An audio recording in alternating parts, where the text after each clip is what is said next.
two senseless murders on either our highways or our roadways, and that's what we're here to talk about. Just going to briefly speak about it. Then the investigators are going to come and give detail on each case. Chief Cantu is going to come up and do a translation in Spanish, and then our commander Holloway is going to come in and talk a little bit about the Safe Road Initiative. So, two suspects here, as I said: Waddell Dupree Jones, 57 years old. He's charged with murder. That incident occurred on January 20th in the 7,000 block of West Gulf Bank. And again, the investigators will brief you in more detail. The other suspect, Oscar Vasquez Guzman, 42 years old, shot and killed one individual and injured two other ones. And that incident occurred on last Friday, January 26th. And again, great work from our homicide division. And I want to say this: last year we ended with a clearance rate of almost 90%. That is unheard of, in a divisional clearance rate of almost 90%. That's unheard of in a major city, and I'm so proud of them again. This violence, we're not going to sit by and just stand by and do nothing about it. We're going to take it to them, being proactive. The mayor and I and other agencies, we discussed our initiatives of going after those individuals who are in our city that are wanted for murder, aggravated assault, aggravated robbery, but at the same time, our initiatives of making our roads safe. I do want to pause too and not forget about Louise Jean Wilson, 17-year-old female, and her family came in a few months ago, and we had a press conference here. We're still looking for that suspect or suspects. We want the public to, again, make sure you get us the information, and our investigators are going to do their hard work, but we still need to find those persons or persons responsible. And to that end, any family that's suffering, family member was killed in our city, we're not going to rest until we get those individuals in custody, and we need your help. But Mayor, I'll stand by and let you come up. Yes, sir. Thank you, Chief Finner. This is exactly what I committed to during the campaign, which we are all united behind, is pursuing a tough and smart policy of fighting crime. I applaud the initiative of the Safe Road Ways. It was a collaboration. We'll hear shortly the statistics of what it produced. It's going to make our roadways safer. Certainly, we need to thank Homicide and their support staff for pursuing these violent offenders that have been accused of violent crimes. The message is, if you have a warrant for your arrest and you're a repeat violent offender, we're coming after you. So thank you, Chief Finner, for the collaboration. I won't name all the agencies. There was a total of 8. That's exactly what I had in mind.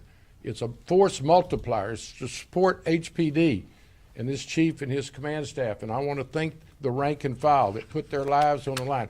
While we were enjoying ourselves in our lives yesterday evening, first responders, HPD, and the other agencies were out on dangerous roads, putting their lives in danger to make our lives safer. So with that said, all I can say is this is a beginning, a start. You're going to see repeat enforcement efforts from HPD and their supporting agencies. Thank y'all for being here. Let's spread the word. Our commitment is to make our roadways and our communities safer, and we're not going to rest until we've accomplished that. Thank you.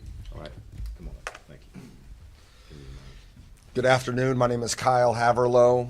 Last name is spelled H-E-A-V-E-R-L-O.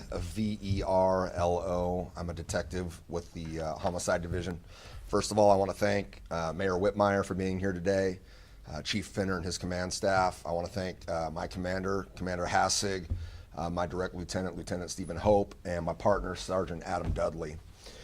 Sergeant Dudley and I were dispatched back on January 20th, about 1:30 in the morning, and we were told of a shooting that had occurred in the 7,000 block of West Gulf Bank. We woke up out of bed and gathered our belongings and immediately headed to the scene. Sergeant Dudley went to the scene. I learned of a witness that was transported to 1200 Travis, and I gathered their statement. Essentially, what we learned in the very beginning of the investigation was there were two people that were out on a Friday night, approximately 60 years old, maybe late 50s, and another person out having a great time on a Friday evening minding their business. They leave an establishment to go home. They're law-abiding citizens, they're minding their business, they are reflecting on the fun night that they had together. They pull up to a red light at the intersection of North Houston Roslyn and West Gulf Bank, and while they're 2 or 3 turns away from being home, the light turns green, and as they make a left turn onto West Gulf Bank, suddenly their car is shot up for no apparent reason. These two people were innocent and just trying to go home. We learn during this investigation, after we come together, Sergeant Dudley and myself, we start, like most detectives do, we canvass the area for any witnesses and video surveillance. We kind of worked backwards after talking with a surviving witness as well as a witness who was there at the scene and willing to return and also give a statement. And because of these people willing to help us, it really helped our investigation. We worked backwards from that location of the scene, and slowly but methodically, we were able to develop a suspect in this case. I want to stress the importance of the community. We went business to business, restaurant to store, to people living in residences, to HOA members. Everybody that we came in contact with during this investigation was very accommodating and willing to help. And we truly believe that without their assistance, we're not sure we would be standing here today. So we want to thank all of those people who assisted us in this investigation. It took us about 7 to 10 days to develop a suspect.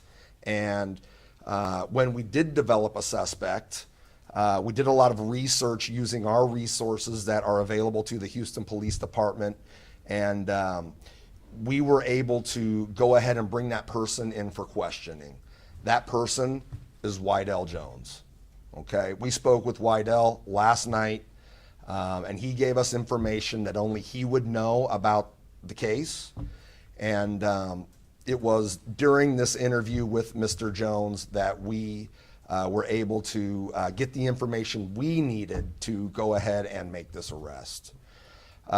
Immediately upon learning of the information, we went ahead and called Miss Maria Ramirez, the family, okay? Because tragically she lost her life that night. She had done nothing wrong. We were able to rule out all these different factors of road rage and other such incidents. It just was a person at the wrong place, wrong time. So we want to stress the importance to the public and the community for their assistance and help in helping us solve this case. And we feel that we have the right person in custody. And that's Great work. Thank you. That's it. Come on up, sir. Thank you. Good afternoon. My name is Sergeant John Strobel. That's spelled Stroble, and I'm assigned as a detective sergeant with Homicide Division. On January 26th, which was Friday night at just after midnight, my partner, Detective Kevin Collier, and I were assigned a shooting incident that occurred around the intersection of Southwest Freeway, or 59, in Hillcroft in Southwest Houston. There were 4 young teenagers, 18. 2 of them were 18 and 2 were 19. We're driving back from a night of going bowling and just hanging out with their friends, and they were headed back home when an aggressive driver started tailgating them and pulled up next to them and started firing a gun into their car. A total of 3 of the 4 teenagers were struck.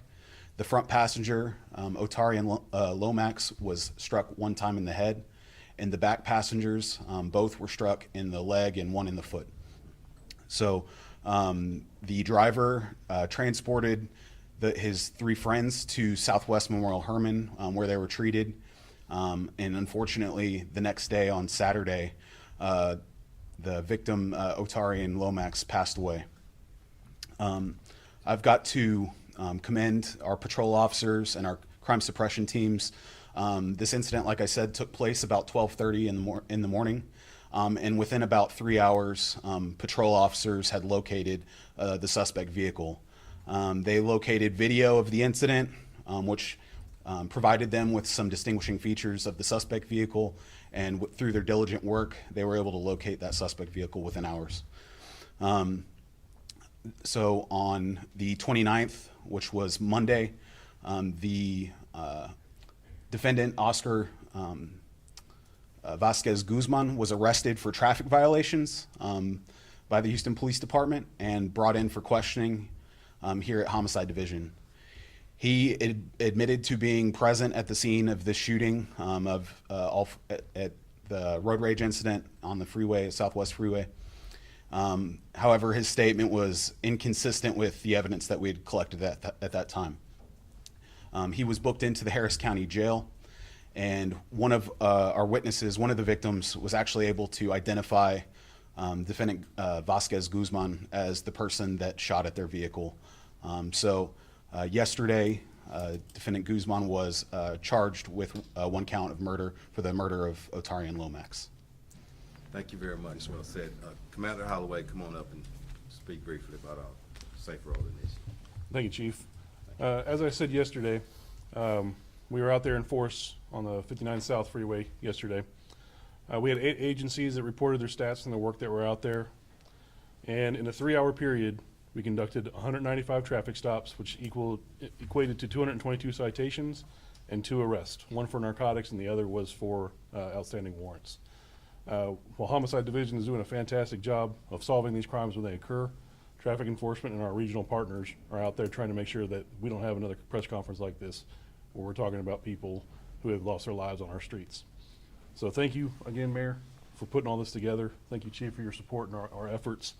And I hope I don't have to see you guys anytime soon. Hey, thank you, Commander. Chief. Thank you. We'll entertain questions after the translation. Okay. Buenas tardes, gracias a todos por estar aquí.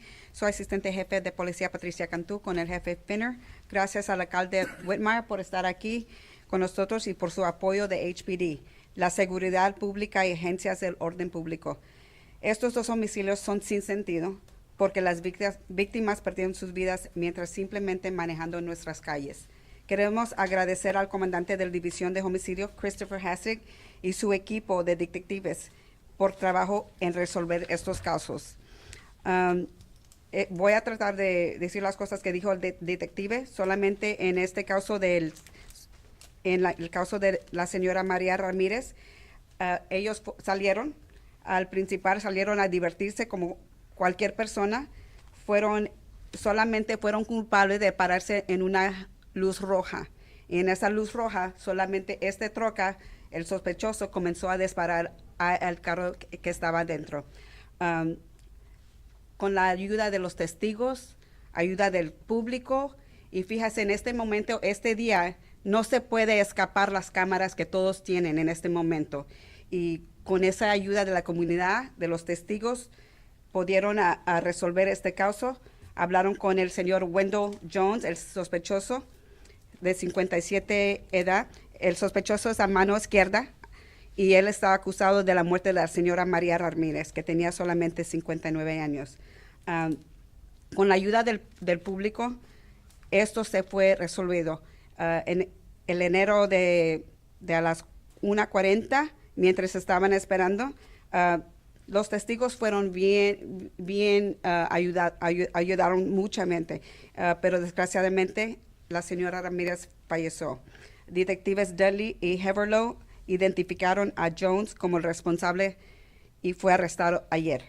El otro sospechoso, Oscar Vázquez Guzmán, de 42 años, está acusado de disparar a 3 adolescentes en el vehículo sobre la carretera 59 Sur, cerca de la salida de Hillcroft. Esto sucedió en el pasado viernes 26 de enero A eso de las 12:30 de la mañana, una de las víctimas, Otarian Lomax, de 19 años de edad, perdió la vida. El sospechoso iba en un vehículo y disparó al auto. Entre 3 horas, nuestros oficiales que trabajan de patrulla encontraron el vehículo, y eso es por trabajo que queremos apoyar y siempre dar las gracias que los oficiales, aunque no son detectives, son listos, siempre están listos y trabajan duro para resolver estos casos porque nosotros queremos a la comunidad. Y como digo, estos 2 incidentes son sin sentido, son una persona que solamente está en la carretera o nuestras autopistas que quieren estar seguros y no se puede. Bueno, en este instante, los 2 instantes, nosotros estamos diciendo basta a la violencia en nuestras carreteras y no es aceptable y no se va a tolerar.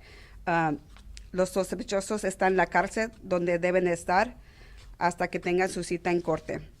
A la dirección del alcalde Whitmire, vamos a continuar a trabajar con todas las otras agencias del orden público aquí en Houston para dar a entender que esto es serio y nosotros sí queremos a nuestra comunidad. Nuestras carreteras deben de ser una área segura para manejar y viajar con nuestras familias. Nos da gusto decir que un total de 8 agencias participaron ayer en esta iniciativa. Nuestros esfuerzos combinados dieron con un total de 195 paradas de tráfico y 222 infracciones. Y también fueron arrestadas 2 personas. Esto es la primera de que van a ver, y solamente le decimos a las gentes, vamos a estar en las autopistas, en las carreteras, pero no se asusten cuando ven otros departamentos porque nosotros solamente estamos trabajando unidos para combatir esta violencia y estos casos. Gracias. Thank you, Chief. Yes, sir.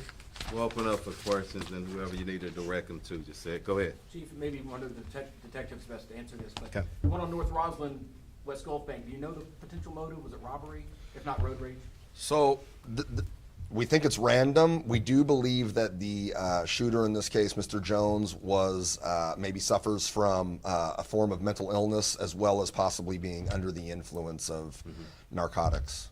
Thanks for asking that. Is there any numbers that you can tell us when it comes to exactly how many additional officers and troopers are going to be out there daily? Yesterday, I assume there's going to be typically more than usual, and if it's partially based on overtime and officers volunteering, how are you going to ensure that every day you are meeting that standard? I don't make any insurance on numbers and whatnot.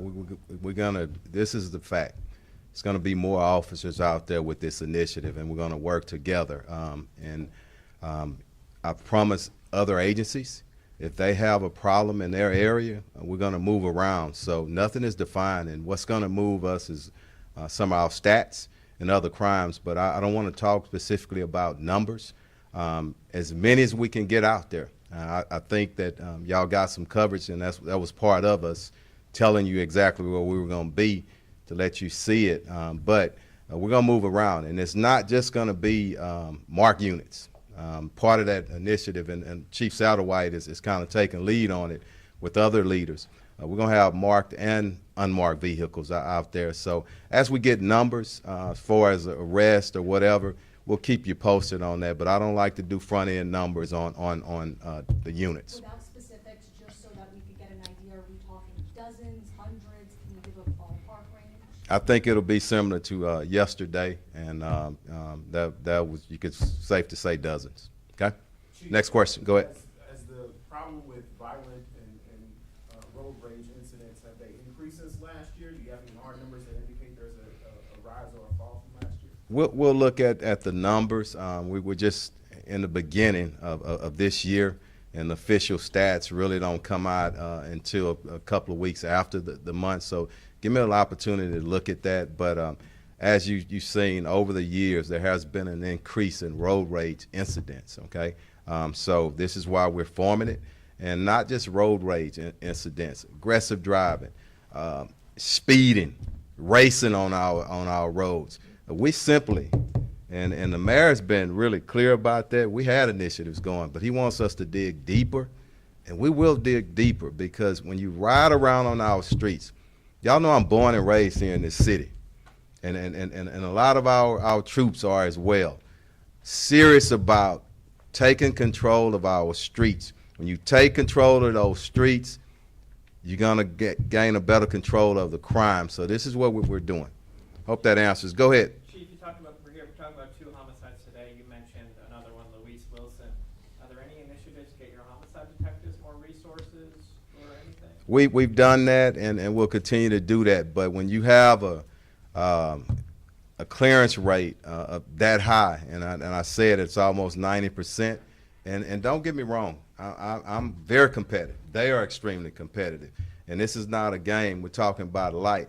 We want it 100%, but in front of that, we want to be proactive so we can prevent. But we're going to need our citizens to make better decisions.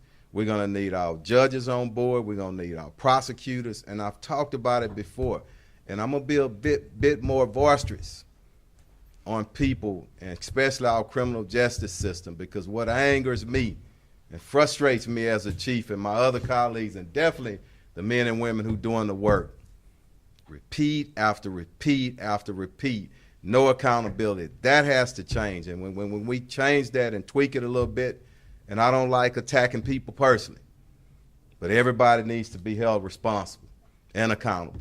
Okay? Might be a question for one of the Go ahead. detectives, but yesterday you spoke about TransStar cameras, how you were working to record them. It seems like in both of these cases, video and surveillance helped. I'm curious, is there something that would help detectives, the TransStar cameras recording anything on the freeways to help you guys crack down on people further? They can speak to it, but I don't want to get them and my investigators in something that the mayor and I have talked about, and we're going to schedule some meetings with TransStar and with TxDOT. There are some legal hurdles that we have to cross, but we're going to cross them, because we know, without a doubt, with just to be factual, when there is a crime, if there is some camera system somewhere, we can use that to get those persons or that person in custody. So we really focus on that, and you'll hear more about it coming in a few weeks here. Go ahead. Mayor Whitmire, you may want to address this. I have family and friends in other cities around the country who say, every time I see some crazy crime story, it's in Houston. What's going on in Houston?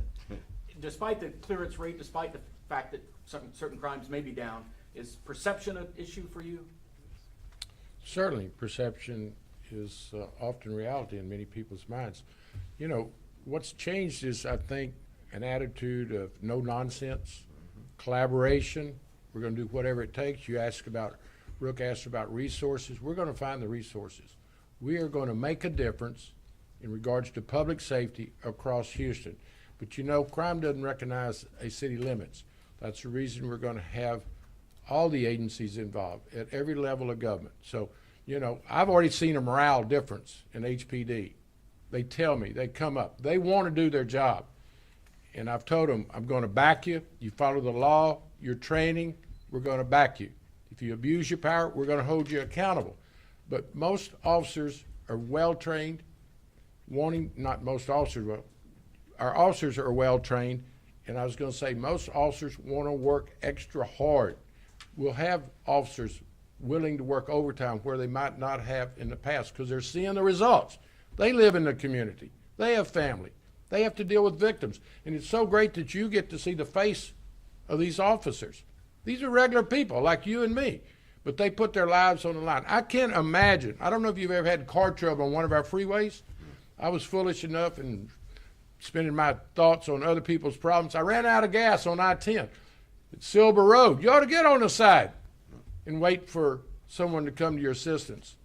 These officers do it daily. Get out on the road, and they're going to be doing traffic enforcement, and that is a dangerous job. But they understand it. It's making a difference. So this is just the start. I'm fired up. These officers fired up. The leadership's fired up. We want you to get fired up.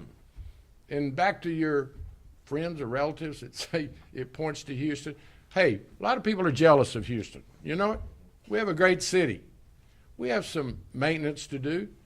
We've got some improvements to do, but all cities do, certainly large cities. But, people are moving here in large numbers. We've been discovered This is where people want to live, and we've got to be prepared. And it starts with public safety. It's a quality of life issue. I want people to live in Houston, not just work in Houston, go back to Cypress or Katy or Pearland, Sugarland. I want people to work and stay at home in Houston. And they're going to do that because we're going to make sure that they feel safe. Perception, that's very subjective. But, you know, if you haven't changed your lifestyle in recent years, you probably should have. I won't go to a dark grocery store parking lot, Kroger on West Gray, where I used to go in the evening. No.